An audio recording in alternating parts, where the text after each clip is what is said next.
Okay, so we're going to be looking at RF radio frequencies, and we're going to be using SoundSafe Pro.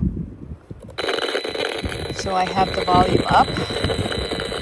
So I want you to basically, we're going to just kind of move this around, get an outside reading. So you can see it's already at the extreme level at 13,700, peaking at about 2,000.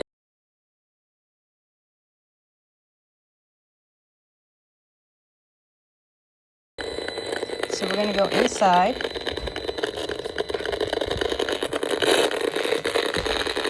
Let's see if it goes down at all.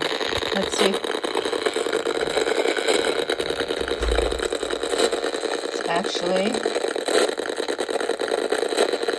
the peak went down.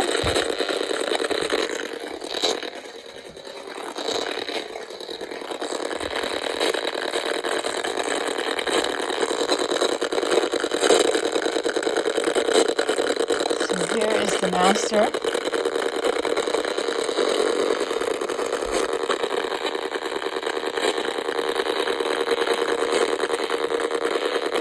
And as we get closer to the windows,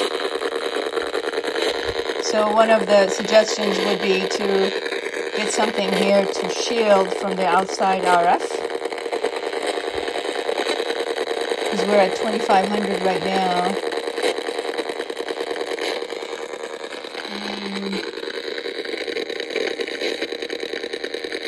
And that's going out. I think that is a Wi-Fi receiver, so we'll look at that. Actually, while we're here, we can disconnect it and see how it impacts.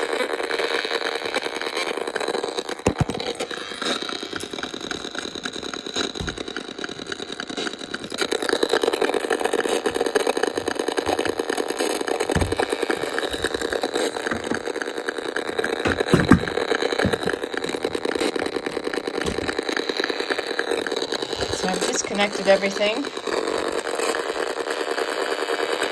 and we're still high, but it did go down.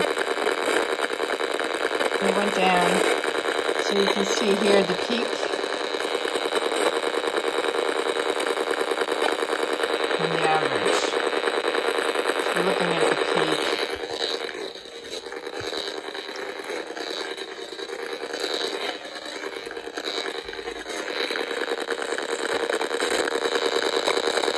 Here we are, really high. So I'm going to plug it back in.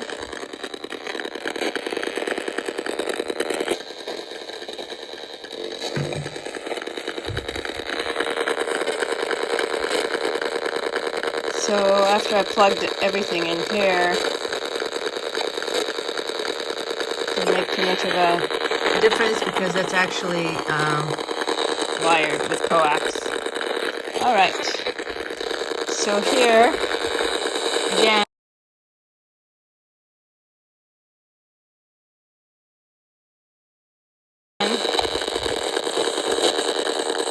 this is what we're looking for.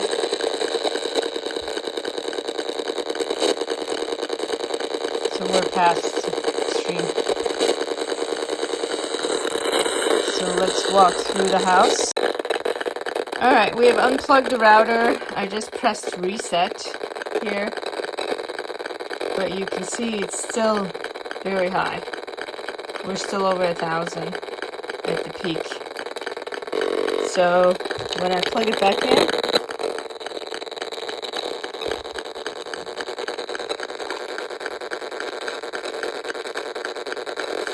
we're going to see the levels skyrocket. 218, and it's still booting up, so you can see the light. It hasn't fully kicked in.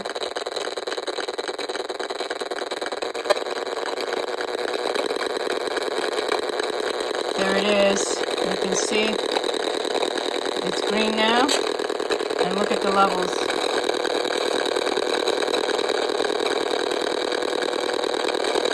So highly recommend getting a little timer on the router, especially at night, and turning it off. There's also another alternative with using the power line as your source for data transfer. So that will depend on exactly how many things you have running and the convenience of it. But definitely turning the router off at night, and we can investigate the TP-Link power over or Ethernet over power line. That may cause some magnetic fields, but it might be a good option. All right, so I'm going to do one more, just reset.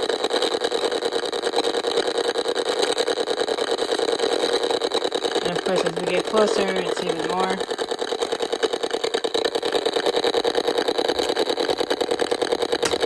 But since this is so close to the bedrooms, you'll see the bedrooms are here. Whew.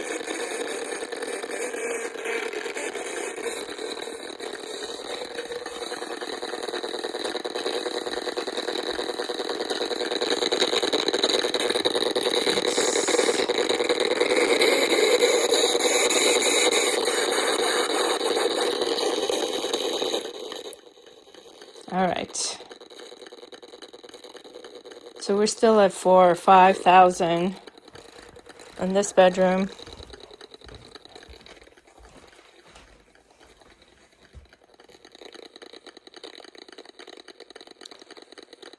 So we're still over 2. And as we state, we want to have it low. So let's go back upstairs.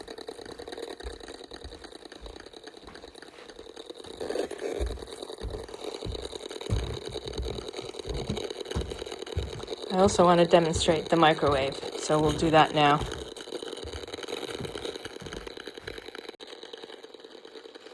All right, we're going to demonstrate the RF exposure. I'm going to just reset it and click in here. So we're at about 1,500 to 2,000. You can see the measurements here. So I'm just going to go ahead and do the microwave. You can see the levels. And let's see how far I need to go in order to get away from that exposure.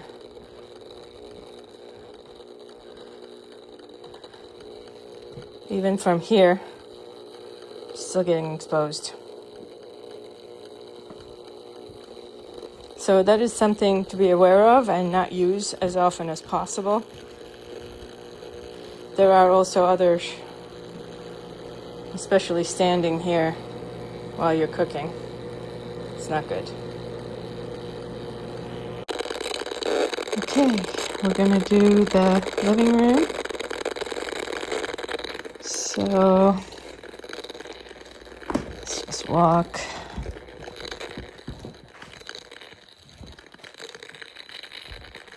We want to get an average here, and we are 4,000, the high of 24,000.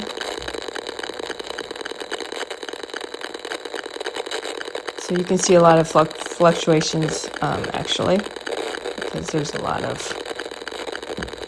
RF coming in. So let me reset, and since the dining room area is pretty close by, it's going to be about the same here. And we have the kitchen there as well. So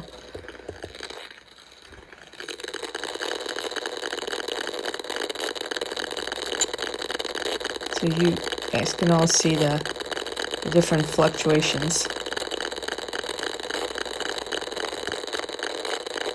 This is in the severe, extreme, needs mitigation category. Okay, so we're going to be talking about radio frequency field readings. So radio frequencies are basically everywhere. And what we're looking to do with the healthy home is to reduce that as much as we can, if not eliminating it. So just to become aware of where these radio frequencies are coming from, they're basically all the Wi-Fi routers, access points, mobile phones, and all the tablets, smart meters, cordless phones, microwave ovens, Bluetooth devices, baby monitors, any of the new smart home devices or smart appliances, wireless security systems, nearby cell towers, or the antennas on the apartments down the street here, and laptops and computers with wireless adapters and Bluetooth now. Right? So all of those have different radio frequencies. And I know a lot of people think, okay, this is a way of life now. Everything is Wi-Fi, everything's wireless. But people need to understand that there is a certain threshold for people on how much their body can absorb, right? So we're exposed to all this Wi-Fi or radio frequencies all throughout our home, as well as outside. So one of the things to think about is, the wired connections versus the wireless. So the Bluetooth speaker that's here, the Bluetooth headphones, especially our phones and tablets, you can see here. Unfortunately, you can see the impact on the fertility with all this that's happening, even with the kids when they hold it on their laps. The radiation is really going to their private parts and their bones, etc. And any kind of, radios, cell phones we talked about, access points. And you saw how strong it was as we got closer to the router. So, and there's now lights that are Wi-Fi controlled, appliances that are Wi-Fi controlled. And then outside, obviously, we have all kinds of antennas being installed, even on the power lines. And down the street here, there's 2 or 3 antennas that are installed on lights, as well as the neighbors have all the same stuff. So if you're close to your neighbors, like you are, with being in a condo or a townhouse, or even houses that are close to each other, those are external factors that you're going to be dealing with as well. So one thing to note are kids versus adults. Kids absorb more radiation due to their thinner skulls, and their bones are still developing. So this impacts the kids significantly more. So you can see here, there's a really good website, which is rfsafe.com, that has great information about this. And you can actually compare different phones, different SAR ratings, etc. So here's something that I took from there, which is for an iPhone 16 Pro Max. So he actually has different ones. So you can go in there and put your phone in, and you can see the difference. By simply turning off the Wi-Fi and Bluetooth, you can lower the RF exposure to your head by 28.4%. And you can lower the exposure to the body by 25.8%. And when considering these differences between cellular only and Wi-Fi and Bluetooth off and simultaneous use exposure, a wise way to reduce excessive phone radiation is to tap off unnecessary transmitters when not in use.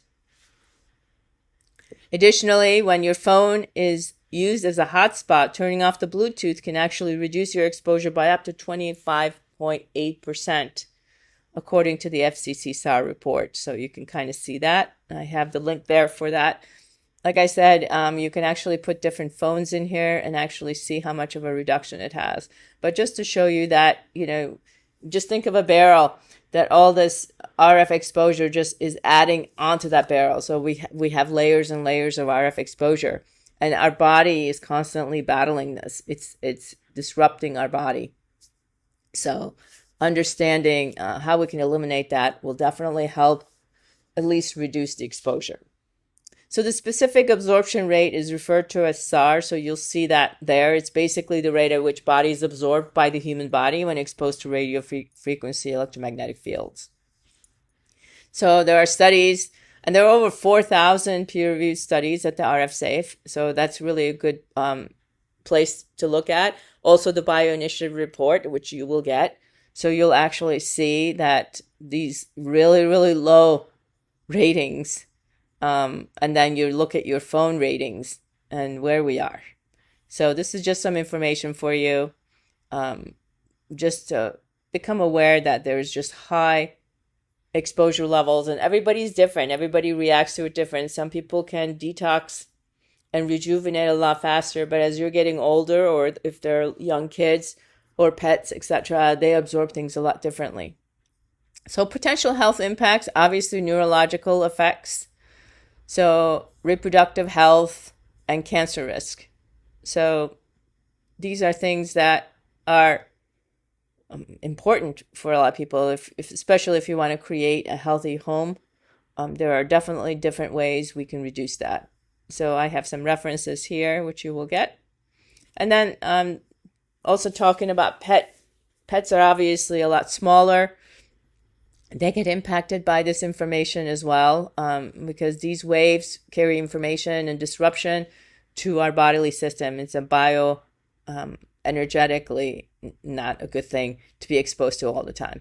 So there's continuous exposure concerns. And, pets also, people are now doing the tracking devices. I don't know if you've seen those, but basically like GPS systems. They're putting them in shoes. They're putting them in pet tags. They're putting them in everything nowadays. So all that, especially being close to your body, is not a good idea. Like I said, it just adds to things. And then cancer susceptibility. So there's also some research done on that. And there's actually more research than this. These are just some sample ones. So interesting thing is environmental and plant life impact. So I just want to kind of bring this out because this was done by actually a group of students for school.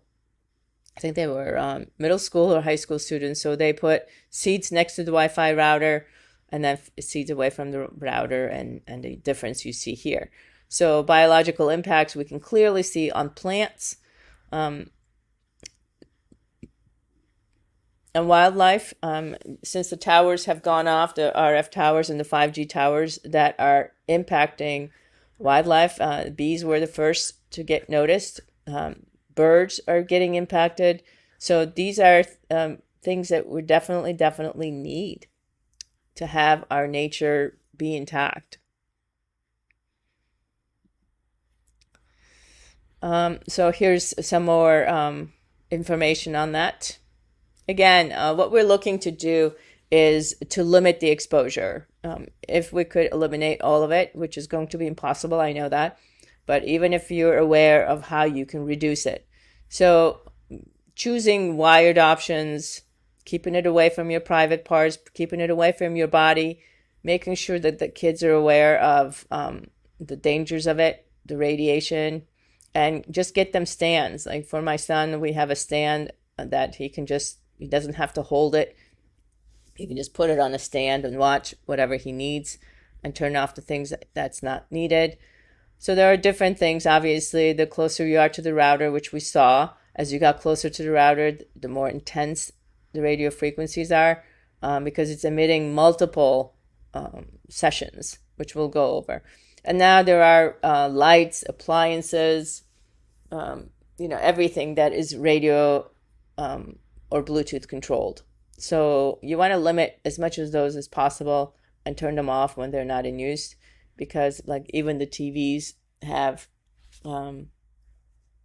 Wi-Fi and Bluetooth now, and they're constantly emitting, and it's very, very hard to turn those off.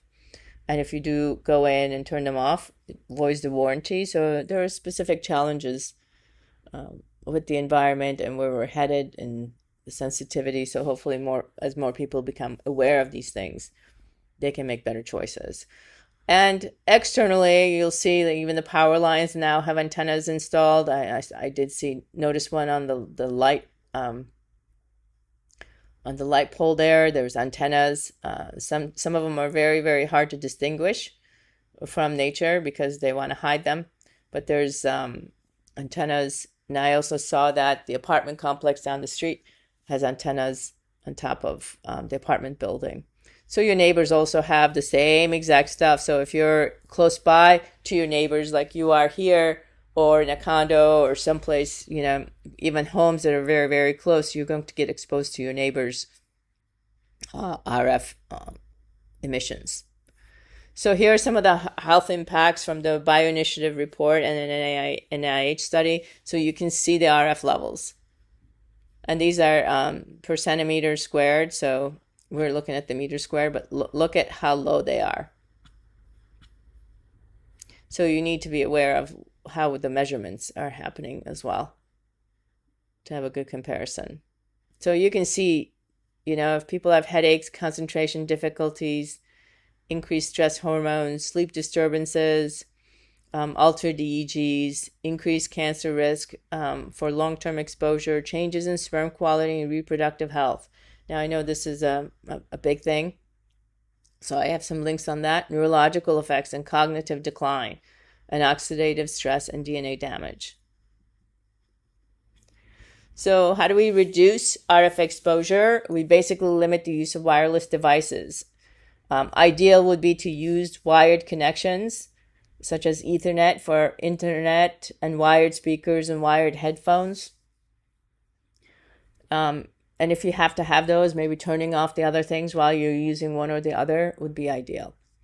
Increase the distance, keeping Wi-Fi routers and cordless phone base stations away from frequently occupied areas. So that's one of the things that we did, which was probably a blessing, that I fried the old router, which was a little old, and we were able to relocate the Wi-Fi router out of the bedroom here into the hallway. And now we can install a timer on it where we can turn off the Wi-Fi router. It doesn't need to be on all night.